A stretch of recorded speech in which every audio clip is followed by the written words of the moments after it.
We have the former head of the Green Party in England, in the UK, on with us. He's also a championship goalie, BBC presenter. He's a best-selling author, lecturer, David Icke, for this next 5 minutes and then the full next hour.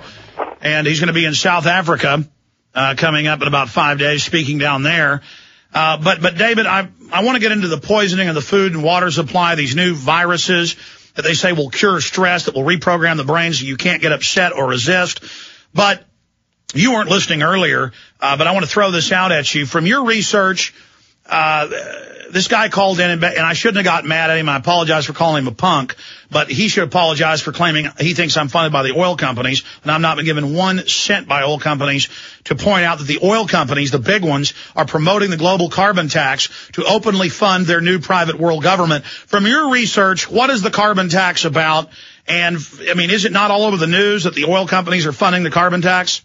The thing is, Alex, that what people need to appreciate is that you see oil companies, you see pharmaceutical companies, you see governments, you see the medical world and all these different elements of society, the military. But these are different masks on the same face. If you see them as individual, you say, why would the oil companies want a carbon tax and less oil being sold? And oh no, they'd never do that. Well, that's not the situation.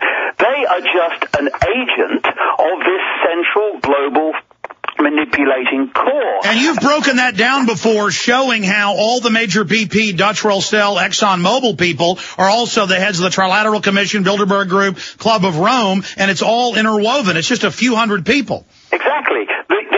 This is what I say to these people who go on marches about globalization and then would dismiss the kind of things that appear on your show and in my books and talks and stuff as, oh no, that's extreme, that's not going on. What they're saying is the transnational corporations, like the oil companies and the other transnational corporations, they're behind globalization, centralization of global power because of greed. No. BP, the oil companies, and all these other transnationals are not the engine room of globalization. They are the vehicles for it. And so what may appear to be not good for the oil companies in terms of carbon taxes and less use of oil and all this stuff is actually good for the agenda, which the oil companies are one strand within. And once you start to understand that, what appear to be contradictions become perfectly understandable and perfectly logical. And we have the heads of all these major oil companies and the head of NASA and the head of the UN saying they want a post-industrial world to cut off our energy, to carry out forced population reduction. First they industrialize us, they get us dependent, then they start cutting it off. Yeah, and what they want is basically a global fiefdom where people will just be drugged up zombies who are just able to function enough to serve as slaves and nothing more.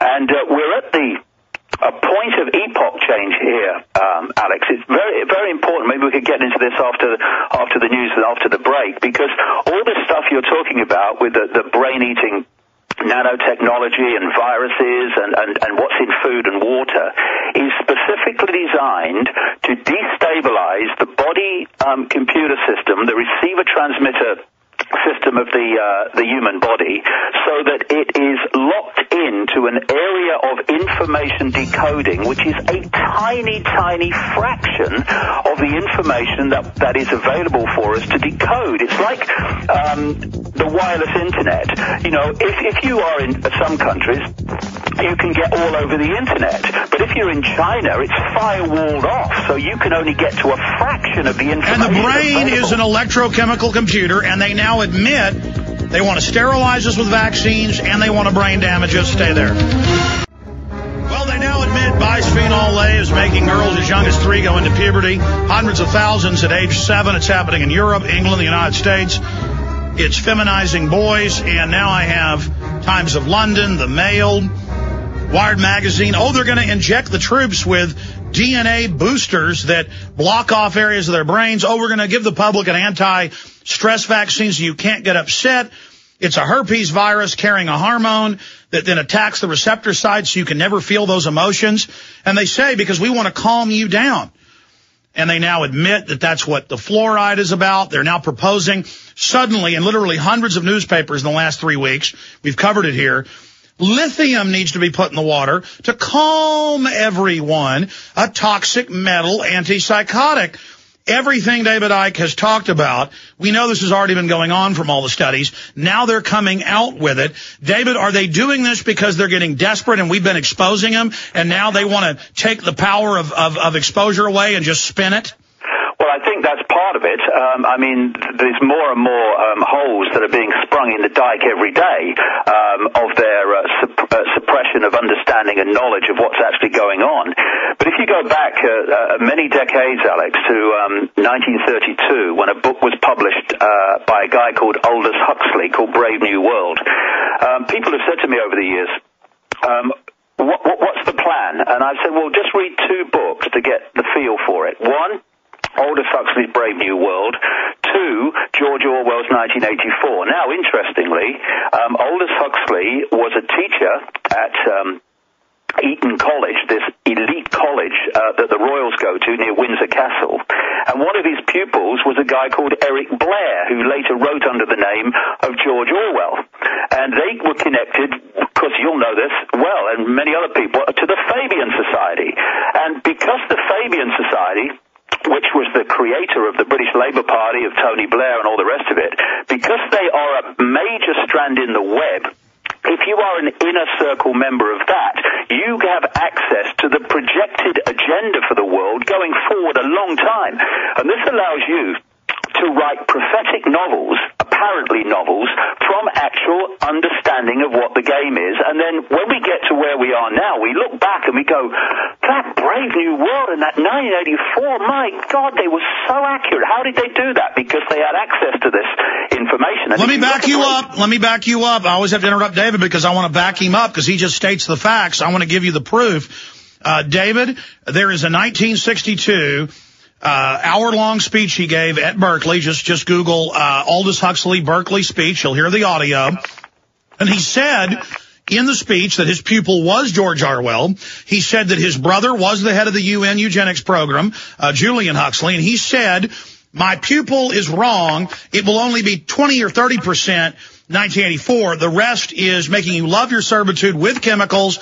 This is what we plan with eugenics, and I'm telling you now because you're too weak to even resist us. And then he died 2 months later. He knew he was dying, so he went ahead and came out and said, I wrote this in 32. He also wrote that in Brave New World Revisited, written in the 50s. He said, this is our actual plan. This is nonfiction. Sorry, David, go ahead. Well, that's absolutely right. And what he's talking about and writing about since the 1930s is exactly what's happening today, because he knew it was coming. He had access to the projected agenda, and that is to control people through drugs. And the reason that some of these so-called prophetic writers can write novels, futuristic novels, including technology and drug techniques that weren't even thought about at the time they wrote them, is because they have access to the agenda. And this takes us somewhere else.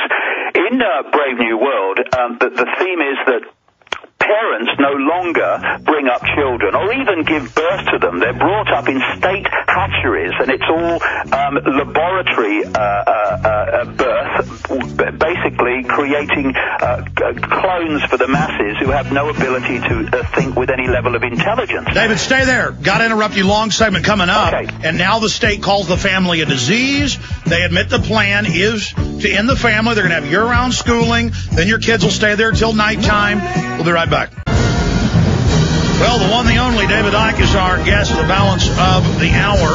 If you just joined us, we were talking about Aldous Huxley, who in 32 wrote Brave New World, about a caste system with the scientific, technocratic elite, right down to suboid, 3-foot-tall dwarf creatures that serve the elite. Their main focus was to make their slave class go into puberty at around age 7. But then to also be quasi-sterile. But they wanted them to go into puberty so they'd be developed as work slaves by that point so they couldn't challenge them. Now the age of puberty is moving to 7 in girls. The bisphenol A has done well. And he bragged. He said, look, already in England, before he died, he said, we've got remote control at the mental institutions with brain implants. He said, my brother at the UN is developing this. He said, this is the plan.